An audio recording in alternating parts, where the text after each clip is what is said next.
കല്ലേറ്റുംകര പാറേക്കാട്ടുകര ഷാപ്പിലുണ്ടായ സംഘട്ടനത്തിൽ യുവാവ് മരിച്ച സംഭവത്തിൽ 2 പേരെ ആളൂർ പോലീസ് പിടികൂടി. പാറേക്കാട്ടുകര സ്വദേശികളായ കള്ളിവളപ്പിൽ 28 വയസ്സുള്ള ജിൻഡോ, പൂവക്കാട്ടിൽ 68 വയസ്സുള്ള സിദ്ധാർത്ഥൻ എന്നിവരെയാണ് ആളൂർ SHO KM ബിനീഷിന്റെ നേതൃത്വത്തിൽ പിടികൂടിയത്. തിരുവോണ ദിവസമായ ഞായറാഴ്ചയാണ് സംഭവം.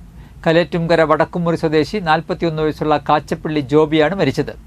ജോബിയും സിദ്ധാർത്ഥനും തമ്മിൽ പാറേക്കാട്ടുകര ഷാപ്പിനും മുൻവശത്ത് വെച്ച് ഞായറാഴ്ച ഉച്ചയോടെ അടിപിടി കൂടുകയായിരുന്നു.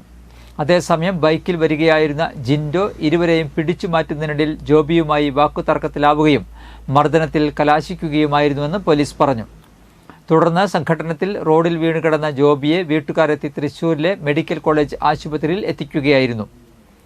ചികിത്സയിലിരിക്കെ തിങ്കളാഴ്ച പുലർച്ചെ മരണം സംഭവിച്ചു. തുടർന്ന് പോലീസ് നടത്തിയ അന്വേഷണത്തിനുള്ളിലാണ് ജിൻഡോയെയും സിദ്ധാർത്ഥനെയും കസ്റ്റഡിയിലെടുത്തത്. SIമാരായ KS Girish, KK Raghu, senior civil police ഓഫീസറായ PC സുനന്ദ്, സിവിൽ പോലീസ് ഓഫീസറായ PS Salesh, Irinjalakuda DYSP squad അംഗങ്ങൾ എന്നിവർ അന്വേഷണ സംഘത്തിലുണ്ടായിരുന്നു. പ്രതികളെ കോടതിയിൽ ഹാജരാക്കി.